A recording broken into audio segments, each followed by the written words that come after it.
নমস্কার, মানুষের ভাষায় আপনাদের সকলকে স্বাগত। আমি প্রবীর রায়চৌধুরী আপনাদের সাথে। আজ তৃণমূল কংগ্রেস তাদের 2026 সালের প্রার্থী তালিকা ঘোষণা করলো। কিন্তু এই প্রার্থী তালিকা ঘোষণা করবার আগে মুখ্যমন্ত্রী স্বয়ং তিনি এই সংবাদ মাধ্যমের সামনে কিছু বক্তব্য রাখলেন। সেই বক্তব্য ইতিমধ্যেই যেহেতু টেলিকাস্ট হয়েছে, লাইভ টেলিকাস্ট হয়েছে, এই মুহূর্তে সবাই জেনে গেছেন আপনারা। কিন্তু সেই সমস্ত বক্তব্যগুলোর মধ্যে থেকে বেশ কয়েকটা ইম্পর্টেন্ট জিনিস আমার নজরে এসছে, সেইগুলো আপনাদের সামনে তুলে ধরতে চাই। যেটা দেখে মনে হয়েছে যে এই রকম হাল ছেড়ে দেওয়া মুখ্যমন্ত্রী মমতা বন্দ্যোপাধ্যায় বা হাল ছেড়ে দেওয়া মমতা বন্দ্যোপাধ্যায়কে দীর্ঘ তার রাজনৈতিক জীবনে আমি অন্তত কখনো দেখিনি। এবার সেই পয়েন্টগুলো কি, সেই পয়েন্টগুলো আপনাদের সামনে তুলে ধরছি। দেখুন, আজকে এসআইআর নিয়ে যে শাসক দলের যে প্রচুর আপত্তি, সেটা নিয়ে তো কোনো রকম বাকবিতণ্ডা থাকার কথা না। এটা এবার প্রকাশ্য ঘোষিত অবস্থান। আর তার মাঝখানে একটা ছোট্ট সংযোজন দিয়ে নি আগে, যে সমস্ত প্রার্থী তালিকার মাধ্যমে আজকে তৃণমূল কংগ্রেসের, আগের দিন বিজেপির, সিপিএম এর যাদের নাম ঘোষিত হলো, মানুষের ভাষার তরফ থেকে প্রত্যেকের প্রতি আমাদের শুভেচ্ছা থাকলো এবং প্রত্যেকের কাছে আবেদন থাকলো যে সুস্থ, শান্তিপূর্ণ, গণতান্ত্রিক পরিবেশে যেন প্রত্যেকেই নির্বাচনী যে কার্যকলাপ তার মধ্যে অংশগ্রহণ করেন। এবার এসে আসল প্রসঙ্গে, যে সেটা হচ্ছে যে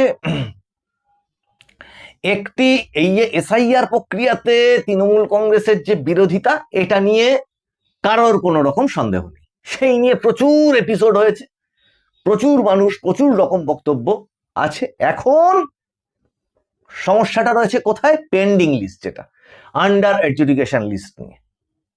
কিন্তু তার মাঝখানে এই যে ইলেকশনটা ডিক্লেয়ার হয়ে গেল, এই যে গতদিন যে 4টের সময় যে ইলেকশন ডিক্লেয়ার হলো, এই 15 তারিখ ইলেকশন ডিক্লেয়ার হওয়ার পর থেকে তো আমরা জানি আদর্শ নির্বাচনী আচরণবিধি চালু হয়ে যায়।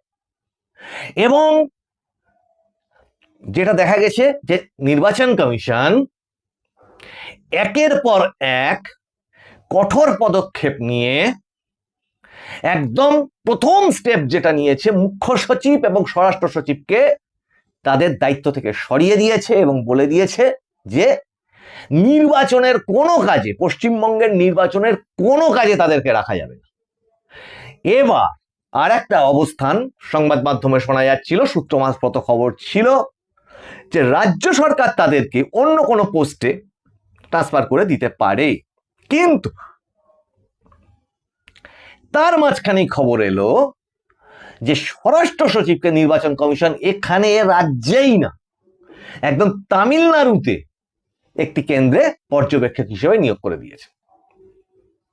তা এরকম খবর তো এত দ্রুত খবর এখন আসতে থাকবে, এই যত নির্বাচন আসবে এরকম তো অনেক কিছু হতে থাকবে। কিন্তু তার সাথে নির্বাচন কমিশনের যে আরো যে সমস্ত অফিসিয়ালদের বলা যায় বদলি বা সরিয়ে দেওয়া দায়িত্ব থেকে, এই যে স্টেপগুলো পরপর বাংলার মানুষ দেখলেন।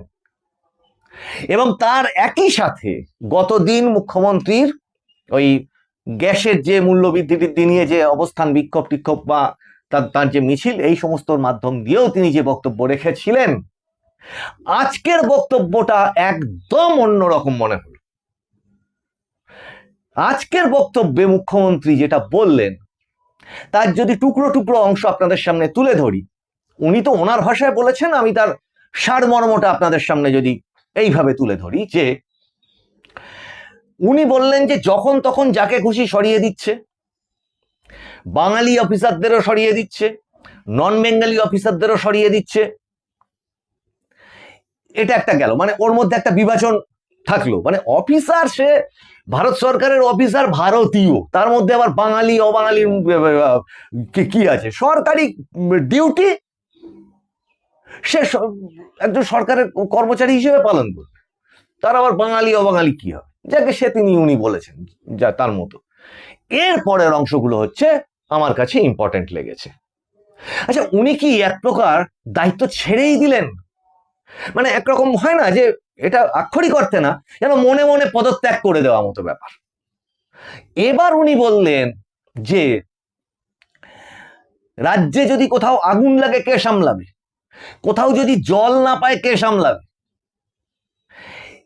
কোথাও যদি ল অ্যান্ড অর্ডার সিচুয়েশন বিগড়ে যায় সেটা কে সামলাবে। এরা তো এতদিন ছিল, বিভিন্ন জায়গায় কোথায় কি হচ্ছে এরা জানতেন, নতুন যাদের নিয়ে আসা হলো তারা চেনেটা কি। কাজেই এই সমস্ত অসুবিধাগুলো যদি হয়, তার সাথে তিনি লোডশেডিং এর কথা উল্লেখ করলেন, তাহলে এই সমস্ত অসুবিধাগুলো হয় যদি, তাহলে বাংলার মানুষ ওনাকে যেন আর কেউ দোষ না দেয়, দোষ দেয় যেন নির্বাচন কমিশনকে বা বিজেপিকে। কারণ নির্বাচন কমিশন নাকি বিজেপির পার্টি অফিস থেকে বসে বসে এই সমস্ত তালিকা তৈরি করছে। প্রসঙ্গটা হচ্ছে যে এ তো একরকম হাল ছেড়ে দেওয়া, পদত্যাগ করার মতো একটা ভার্সান, হতাশার ভার্সান মুখ থেকে উঠে আসলো। ঠিক তারপরে মানে যখন উনি মানে ওনার যে ক্যান্ডিডেট লিস্ট সেটা মুখে পড়ে বলবেন সবার কাছে, সবাই অধীর আগ্রহে বসে আছেন, ঠিক তার আগে কিন্তু ওনার এই বক্তব্যগুলো। আইন কি তাই বলে? এখন ওনাকে বলতে হবে এখন বিদায়ী মুখ্যমন্ত্রী। উনি কিন্তু মুখ্যমন্ত্রী থেকে এখন বিদায়ী মুখ্যমন্ত্রী হয়ে গেছেন, মানে একটা কেয়ারটেকার গভর্নমেন্ট চলছে এখন। তার মধ্যেও আর একটা কথা উনি উল্লেখ করলেন যে নোটিফিকেশন হয়নি। তার নোটিফিকেশন না হলে ইলেকশন কমিশন এই স্টেপগুলো নিল কি করে, এইটা আমার ঠিক বোধগম্য হলো না। ইলেকশন নোটিফিকেশন তো হয়ে গেছে, তারপরে তো সেটা এমসিসি চালু হয়, ইলেকশন কমিশনের আন্ডারে আসে সেটা আর্টিকেল 324-এ। এবং স্বাধীন ভারতীয় নাগরিক হিসেবে আমরা আর্টিকেল 324-এ নির্বাচন কমিশনের যে বিপুল ক্ষমতা আছে সেটা যে কোনো মানুষ, এর ওর মুখের দিকে হাঁ করে তাকিয়ে থাকার কোনো দরকার নেই।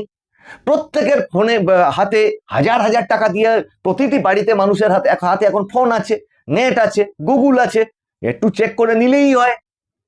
এবং এই প্রসঙ্গে এই এপিসোডটার মাধ্যম দিয়ে সমস্ত জনগণের কাছে এটুকু বলবো যে এই যে বিভিন্ন রাজনৈতিক দলের বিভিন্ন নেতা নেত্রীরা বিভিন্ন রকম তথ্য বলে দেন না দুমদারাক্কা, আমি সাধারণ জনগণকে, যে কোনো মানুষকে, সহনাগরিককে বলবো যে যদি কোনো কনফিউশন থাকে, আপনার হাতে তো এখন ফোনটা আছে, ইন্টারনেট আছে, আপনি গুগলে গিয়ে সেটাকে সার্চ করে দেখে নিন সে সত্যি বলছে না মিথ্যা বলছে। তা আইন কি বলছে? আইন বলছে যে নির্বাচন কমিশনের কি দায়িত্ব যে কার কলে জল বন্ধ হয়ে গেছে? নির্বাচন কমিশনের দায়িত্ব কোথাও আগুন লাগলে ফায়ার ব্রিগেড পাঠানো, নাকি নির্বাচন কমিশনের দায়িত্ব যে কোথাও লোডশেডিং হয়ে গেলে সেই লোডশেডিংটাকে যাতে কারেন্ট আসে সেই ব্যবস্থা করা? এগুলো কি একটাও আর্টিকেল 324 বা ধরুন নির্বাচন সংক্রান্ত আরো যে সমস্ত রায় আইন সুপ্রিম কোর্ট এবং ভারতীয় সংসদ বা সংবিধানের আছে তার মধ্যে এগুলো পড়ে নির্বাচন কমিশনের দায়িত্বের মধ্যে? আমাদের যতটুকু ধারণা পড়ে না। বিশেষজ্ঞরা আপনাদের সুচিন্তিত মতামত জানাবেন, এগুলো দায়িত্বগুলো পড়ে না। তেমনি যে কথাটা এখানে মুখে আনতে চাইছিলাম না, কিন্তু কোট আনকোট তিনি এইরকম আর একটা কথাও বললেন, সেটা এই যে ইউটিউব কন্টেন্ট পলিসি তাকে ভঙ্গ না করেও তার কথার রেফারেন্সটাকে এখানে দিচ্ছি যে এটা কি, উনি প্রশ্ন করলেন যে এটা কি কোনো দাঙ্গা লাগানোর চেষ্টা, না হলে ঈদের আগে এই পরিবর্তনগুলো করা হলো কেন? কি আশ্চর্য! আচ্ছা, ঈদ কবে হবে কি দুর্গাপুজো কবে হবে এইটাকে মেনে কি নির্বাচন কমিশনের নোটিফিকেশন হয়েছিল? আর নির্বাচনের নোটিফিকেশন যখন হয়েই গেছে তখন তো এই বদলগুলো ঘটতেই পারে, আরো ঘটতে পারে, যেটুকু আমাদের কাছে সূত্রের খবর।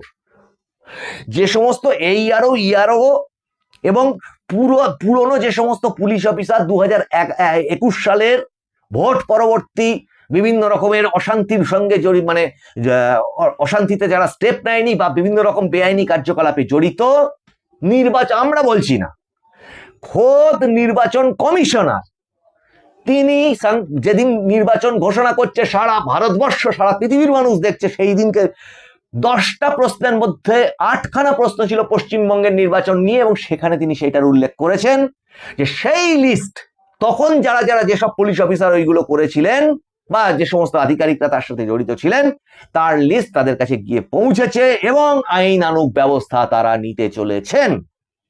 এবং আজ সদ্য সিইও ওয়েস্ট বেঙ্গল, তিনিও তার একটা প্রেস কনফারেন্স, সম্ভবত কালকের একটা প্রেস কনফারেন্স, সেটা দেখলাম।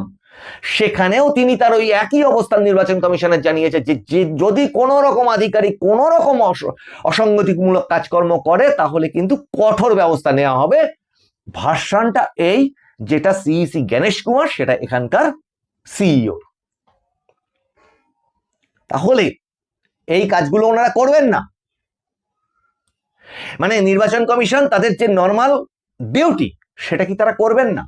হতেই পারে কোন রাজনৈতিক দলের সেটা সম্পর্কে আপত্তি থাকতে পারে, কিন্তু ভারতীয় সংবিধান মতে নির্বাচন কমিশনারের হাতে যে দায়িত্ব দেওয়া রয়েছে সেটা তো তাকে পালন করতে হবে, এবং বাংলার মানুষ সেই পালনটা যাতে তারা কঠোরভাবে করে সেইটা চাইছে। এই প্রসঙ্গে মুখ্যমন্ত্রী আরো একটা জিনিস উল্লেখ করলেন, প্রচুর মানুষের নাম বাদ চলে গেছে, আমরা তো সবাই জানি, এবং তিনি এটাও উল্লেখ করলেন যে মনে রাখবেন যে সেই মামলাটা কিন্তু সুপ্রিম কোর্টে চলছে, শেষ হয়নি, সেটাও আমরা জানি, কিন্তু সেই মামলাটার মাধ্যম দিয়ে এবং এই আন্ডার অ্যাডজুডিকেশন প্রসেস এত লেন্দি হয়ে যাওয়ার পিছনে উনি নিজে আজকে স্বীকারই করে দিলেন যে উনি ওই মামলাটা যেটা করেছিলেন তার ফলবশত আজকে এই যে লং প্রসেস, এই লং প্রসেসটা কার জন্য, এই প্রশ্ন আমরা বারবার তুলেছি, বিরোধী রাজনৈতিক দলগুলো তুলেছে, এমনকি সুপ্রিম কোর্টে ইলেকশন কমিশন তুলেছে, যে শাসক দল এবং রাজ্য সরকার তাদের পদে পদে অসহযোগিতা করেছে। এবার উনি এটাও বললেন যে এই যে এত কয়েক লক্ষ ঢুকে গেল, মানে উনি হয়তো বাহিনীকেই নির্দেশ করেছেন, তা তাদের রান্নার গ্যাস কোথা থেকে পাওয়া যাবে? তা রান্নার গ্যাস কি আমি জানি না, আপনারা বলবেন দর্শক যে রান্নার গ্যাস কি রাজ্য সরকার দেয়? ডিস্ট্রিবিউশন সিস্টেমটা কিরকম আপনারা মতামত জানাবেন তো। তা যাই হোক, এই সব মিলে আমার মনে হলো যে আমি ভাই আর কিছু জানি না, আমি আর পারলাম না, এ যা হয়েছে হয়েছে, ছাড়ো, এবার যদি কিছু হয় টয় এবার তুমি বিজেপি নির্বাচন কমিশন ওদের কাছে গিয়ে জিজ্ঞাসা করো, আমি ছেড়ে দিলাম। এইটা যদি গোটাটা হয়, এইটা বলা কি খুব অন্যায় হবে? রাগ করবেন না তো? আমার মনে হলো এই যে পয়েন্টগুলো কেন বললেন। আচ্ছা, এই কথাটা শেষে বলি, এই যে প্রার্থী তালিকা সব ঘোষণা হচ্ছে, এটা উনি নিজেও কি জানেন? যেহেতু তিনি সুপ্রিম কোর্টের প্রশ্নটা তুললেন, সেই মামলাটা তো এসআইআর সম্পর্কিত মামলা, সেই মামলাটাতে তো কোথাও ভোটের নোটিফিকেশন করা যাবে না, এটা সুপ্রিম কোর্ট বলেনি, বরং সুপ্রিম কোর্ট নির্বাচন কমিশনকে বলেই দিয়েছিল, অপশনই দিয়ে রেখেছিল যে তুমি ভোট ডিক্লেয়ার করতেই পারো, এবং এইভাবে এতদিনের মধ্যে তোমায় সাপ্লিমেন্টারি লিস্ট বার করতে হবে, সেটা আমরা 23 তারিখে তাকিয়ে থাকবো। কিন্তু ভোট সংক্রান্ত, ভোটের কোনো বিষয় সংক্রান্ত, কারোর ট্রান্সফার করে দেওয়া, কিছু করে দেওয়া সংক্রান্ত মামলা তো সেটা নয়। কাজেই শুধু দর্শকবিন্দু, আপনাদের সকলকে, সমস্ত রাজনৈতিক দলের নেতা নেত্রীরা যে সমস্ত বক্তব্য রাখেন, সেই নেতা নেত্রীদের বক্তব্যগুলো আপনারা এবার থেকে একটু ক্রস চেক করে নেবেন, কারণ সামনে ভোট এসে যাচ্ছে তো। আর আমরা জানি এই ধরনের ভোট আসলে প্রচুর, এমন সকলে নয়, অনেকেই ভালো আছেন, তাদের শ্রদ্ধা জানাই, এরা মানে অনেকেই আছেন যেন তেন প্রকারেণ ভোটটা জিতে নেওয়ার জন্য তারা যা খুশি তাই করতে পারে এবং তার সাথে মিথ্যার ফুলঝুরি চলতে থাকে। আপনাদের এই এপিসোডটা কেমন লাগলো জানাবেন। যে জিনিসগুলো আমাদের চোখে পড়েছে সেগুলো আপনাদের সামনে তুলে ধরবার চেষ্টা করি, আপনাদের সুচিন্তিত মতামতগুলো দেখে আপনাদের সামনে এপিসোড নিয়ে আসি। আপনাদের ভালো লাগলে লাইক, শেয়ার, কমেন্ট করবেন, সাবস্ক্রাইব করবেন, আর নোটিফিকেশনটা অন করে রাখবেন যাতে পরবর্তী এপিসোডের নোটিফিকেশন পেতে পারেন। সামনে ভোট আসছে, পরপর আরো অনেক ইন্টারেস্টিং এপিসোড নিয়ে আমরা তৈরি থাকছি, সমস্ত বিষয়ের উপর নজর রাখছি। আপনারা নজর রাখুন মানুষের ভাষার পর্দায়। মানুষের ভাষা সকলের মনের কথা বলে। আপনাদের সঙ্গে আবার দেখা হচ্ছে সামনের এপিসোডে। নমস্কার।